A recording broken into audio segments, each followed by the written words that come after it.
안녕하세요 여러분, 플랑입니다.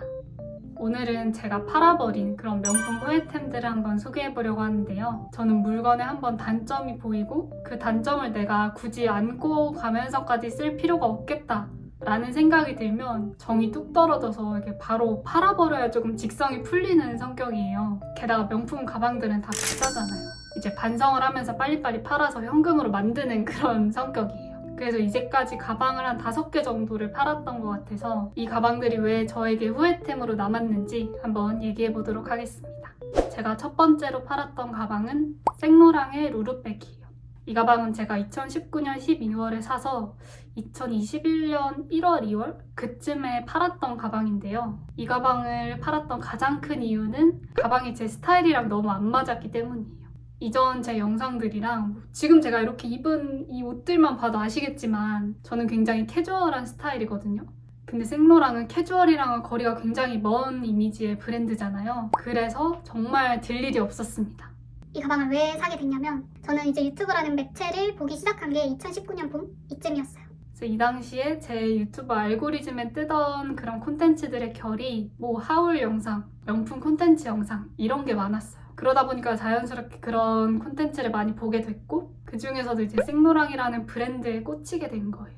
근데 마침 그해 겨울에 파리를 갈 일이 있어서 한번 찾아보니까 한국에서 260만 원이던 생로랑 루루백이 파리에 가서 사면 180만 원인 거예요. 근데 그때 당시에 저는 대학생이었어서 이제 엄마한테 슬쩍 말씀을 드려봤어요. 근데 엄마가 사라고 하셔서 이제 파리에서 그 가방을 사왔거든요. 근데 그 가방이 되게 통통한 퀼팅에 금장 장식이 되어 있었던 가방이에요. 고급진? 뭐 여튼 캐주얼이랑은 전혀 안 맞는 그런 스타일의 가방이었던 거죠. 그래서 안 그래도 저의 평소 데일리룩에 그렇게 잘 어울리는 가방은 아닌데 시기적으로도 굉장히 안 좋았어요. 제가 이 가방을 2019년 12월에 샀다고 했잖아요. 근데 2020년에 코로나가 터지죠. 그래서 정말 나갈 일이 없는 거예요. 저는 그때 4학년이어서 온라인 수업을 하고 있었기 때문에 진짜 나갈 일이 하나도 없었고 그때부터는 심지어 취준생이니까 뭐 잠깐 집 앞에 카페나 가고 이런 게 저의 외출의 전부인 거예요. 그래서 기껏 사온 가방을 옷장 속에만 두다 보니까 약간 묘하게 내가 이걸 왜 샀지? 이거 이렇게 장롱 안에 두려고 내가 사온 건가? 싶은 생각이 한 번 드니까 이 마음속에 정의 끈이 뚝 끊겨버린 거예요. 그래서 그렇게 저의 루루백은 제 손을 떠났습니다.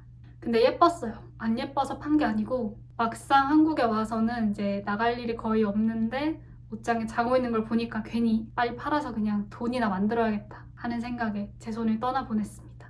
근데 이거 좀 다른 얘기인데 그 19년도 12월에 분명히 한국에서 260만 원이었거든요. 근데 지금 400만 원이 넘더라고요. 그래서 그냥 가지고 있을 걸 그랬나 싶기도 하고 조금 씁쓸해지는 그런 가방이었어요. 두 번째로 팔았던 가방은 메종 마르지엘라의 버킷백이에요. 이 가방은 22년도 7월에 사서 9월에 바로 팔았던 가방인데 결정적인 이유는 너무 무거워서였어요. 가방을 잘 아시는 분들은 제가 산 시기를 듣고 하셨을 수도 있는데 저는 이 마르지엘라 가방의 유행이 다 끝난 다음에 이걸 샀거든요. 왜냐하면 앞선 실패를 반면교사 삼아서 이제는 정말 내 평소 착장에 맞는 가방을 사야겠다 라고 생각한 상태였기 때문에 캐주얼에 어울리는 가방을 찾다가 이 마르지엘라 버킷백이 여러모로 저한테 정말 잘 맞을 것 같은 거예요. 그래서 유행이 다 지난 22년도 8월에 이 가방을 딱 샀어요. 일단 제가 산 목적인 캐주얼함에 어울리는 명품백으로서는 진짜 100점이었거든요. 토트로 들어도 예쁘고 크로스 숄더로 해도 다 어울리는 그런 가방이었어요. 그리고 심지어 저는 이 가방을 사면서 겨울에는 패딩이 이렇게 두꺼워지고 패딩은 다 어두운 색이니까 이 밝은 컬러의 마르지엘라 버킷백을 크로스로 매면 진짜 예쁘겠다 생각을 하고 산 거였거든요. 근데 그해 겨울이 오기 전에 팔아버렸어요. 일단 이 가방도 예뻤어요. 근데 너무 무거웠어요. 그냥 토트로 들었을 때는 어느 정도 견딜만한 무게였는데 근데 그 버킷백에 체인으로 된 크로스 끈이 너무 무거운 거예요. 진짜 체인이 아니라 쇠사슬 수준으로 진짜 저한테 무거웠거든요. 과장을 조금 보태서 길 가다가 괴한을 만나도 이 가방으로 이렇게 체인으로 탁 때리기만 하면 될 것 같은 그 정도로 저한테는 무겁게 느껴졌던 가방이에요. 근데 그 가방이 토트로 들어도 예쁜데 토트로 들 때 그 체인 끈이 내려와 있으면 진짜 예뻤단 말이에요. 그래서 토트로 들 때도 크로스 끈은 달려있어야 되고 숄더나 크로스로 매면 당연히 그 무게를 온전히 느껴야 되니까 이걸 내가 앞으로 들 수 있을까 하는 생각이 드는 거예요. 저는 가방이 너무 크거나 너무 무거우면 잘 안 들게 되는데 이 가방은 스타일, 뭐 컬러, 활용도 다 너무 마음에 들었는데 도저히 무거워서 못 매겠더라고요. 그래서 이 가방도 굉장히 아름다운 가격에 당근을 하면서 제 손을 떠나보냈습니다. 세 번째 가방은 버버리의 호스페리 크로스백이에요. 이거는 이제 22년도 10월 그쯤에 샀다가 23년 10월 딱 1년 정도 쓰고 팔았었는데 이건 진짜 잘 썼고 마음에 들었어요. 사실 다 마음에 드니까 산 거예요. 급발진. 이 가방은 제가 생각하는 예쁜 크로스백 크기의 마지노선이었어요. 크로스백이 너무 크면 이렇게 맸을 때 덜거덕덜거덕거리고 좀 골반에 튕기는 느낌이 있거든요. 근데 이 버버리 호스페리가 딱 이 정도 크기여서 적당하게 착 아이보리 캔버스에다가 갈색 가죽으로 트리밍이 되어 있어서 진짜 예뻤거든요. 근데 약간 로고가 너무 정직하게 크게 써져 있어서 가끔 묘하게 뭔가 민망했어요. 너무 대문짝만하게 딱 박혀 있어서 살짝 내가 이런 걸 부담스러워 하는구나 라는 거를 느꼈던 그런 가방이었고, 그리고 다른 이유 하나가 이제 아이보리 캔버스였기 때문에 언제 오염이 될지를 항상 조심을 하면서 살아야 됐었어요. 이게 가방이 밝은 게 확실히 예쁘긴 예뻐요. 왜냐하면 특히 가을 겨울에는 옷이 좀 톤다운이 되어 있으니까 가방이 밝으면 코디에 확 포인트가 되고 되게 예뻤거든요. 근데 너무 떨려요. 얘가 막 언제 오염이 될지 너무 막 떨리고 불안하더라고요. 그래서 슬슬슬 마음이 떠나서 얘도 이제 당근에 올리게 됐었습니다. 그리고 이 가방을 팔았던 결정적인 이유는 사실 저의 양심? 뭐 그런 것 때문이었는데요. 제가 이쯤 해서 가방을 하나 새로 샀었어요. 근데 그 가방이 숄더도 되고 크로스도 되는 가방이어서 그냥 앞으로 숄더나 크로스는 더 늘리지 말고 이 가방 하나만 쓰자라는 생각을 했거든요. 근데 그러고 나니까 뭔가 지금 있는 가방도 정리를 해야 되지 않을까? 라는 생각이 들어서 아직 아이보리 캔버스가 뭐 이염이라던가 때가 타지 않았을 상품성이 나름 좋은 시기에 그렇게 보내게 됐습니다. 근데 이 가방은 잘 썼지만 뭐 개인적으로 잘 보냈다고도 생각합니다.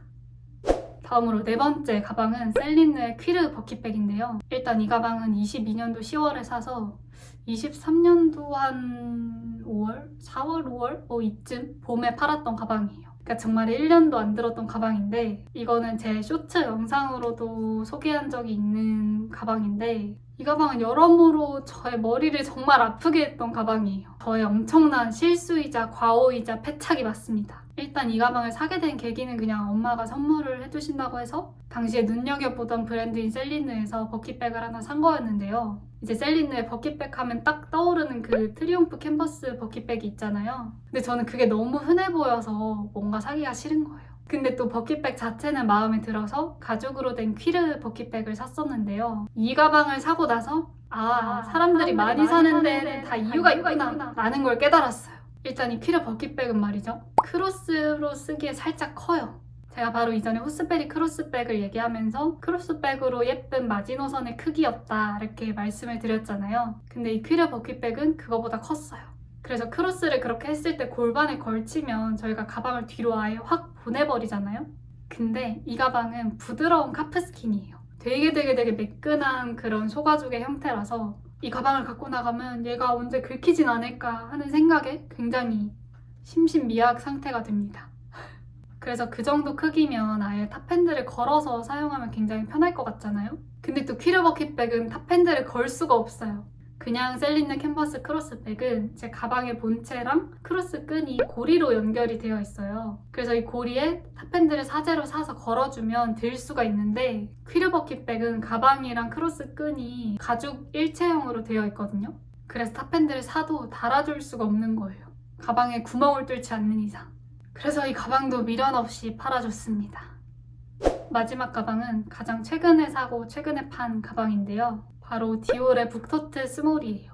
이거는 이제 작년 4월에 사서 올해 1월에 팔게 된 가방인데요. 이것도 제가 쇼츠에서 소개를 한번 했었는데 왜냐하면 그때까진 팔 생각이 없었거든요.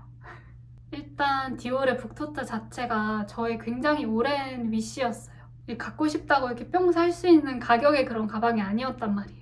그래서 거의 한 3, 4년을 사고 싶다 생각만 하다가 이제 작년에 파리 여행을 가게 됐는데 파리에서는 한국보다 거의 100만 원 싸게 살 수가 있는 거예요. 그래서 정말 큰 마음을 먹고 이제 구매를 해왔어요. 근데 쿨하게 보내줬습니다. 그 보낸 이유는 사실 다 공통적이에요. 손이 잘 안 가서 보내게 되는 건데 이 가방은 생각보다 활용도가 그렇게 저에게는 좋지 않더라고요. 뭐 인터넷이나 이런 후기들을 보면 정말 잘 쓰시는 분들이 많은데 개인적으로 제 나이와 스타일이 그렇게 찰떡이지가 않다 보니까 이게 좀 아쉬운 거예요. 기껏 멀리까지 가서 비싼 돈을 주고 가방을 사왔는데 20대 중반의 제 나이와 이런 걸 입는 제 스타일에 그렇게 맞지 않다는 생각을 했어요. 그렇게 해서 한국에 들고 왔는데 이 가방을 한 달에 한 번 들까 말까 한 거예요. 근데 저는 직장인이니까 일주일에 5일은 회사에 간단 말이에요. 근데 이 가방이 회사에 들고 가기 되게 좀 요란했어요. 일단 저는 트월드주의 무늬를 샀기 때문에 가방에 막 원숭이, 뱀, 사자, 호랑이 이런 게 그려져 있는 것도 조금 요란했고 가방에 굉장히 크게 크리스티안 디올이라고 써져 있는 것도 조금 그렇게 어울리지 않는다고 생각을 했어요. 이제 그렇게 한 달에 한 번 정도 들까 말까 한 가방을 보다 보니까 이젠 또 현타가 오는 거죠. 내가 사고 싶다는 이유만으로 이렇게 비싼 가격에 사는 게 맞나? 산 게 맞았나? 뭐 이런 생각을 하게 되니까 그래 이것도 팔자. 장롱 속에 넣어두고 상품성을 죽이는 것보다는 빨리빨리 팔아버리는 게 낫다 하는 생각이 들어서 이것도 빠르게 팔았습니다. 그나마 다행인 건 이 가방은 뭐 엄청나게 손해를 보고 팔지는 않았어요. 한국에서 파는 가격보다 훨씬 싸게 사왔어서 그냥 제가 샀던 가격대에 올렸더니 금방 팔리더라고요.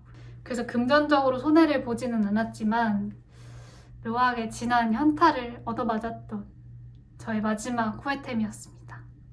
네, 이렇게 제가 사고 팔았던 명품백 5가지 이야기를 해드렸는데요. 사실 개별 가방 하나하나에 대해서는 제가 후회템이라고 말씀을 드리지만 저는 개인적으로 제가 이렇게 사고 판 행위 자체는 제 삶에 필요한 게 아니었나 라고 생각을 하거든요. 이렇게 짧은 시간 내에 가방을 사고 팔면서 조금 진한 현타와 제 소비 습관에 대한 그런 고찰과 그런 것들을 느꼈기 때문에 뭐 그렇게 권장할 만한 소비 습관은 아니지만 어쨌든 저는 잘 극복했습니다. 그래서 다음 영상은 이 수많은 후회템들을 거쳐서 제가 마지막으로 정착한 루이비통 FC 가방에 대한 후기로 돌아오도록 하겠습니다. 오늘도 영상 봐주셔서 정말 감사드립니다. 다음 영상에서 뵙겠습니다. 안녕!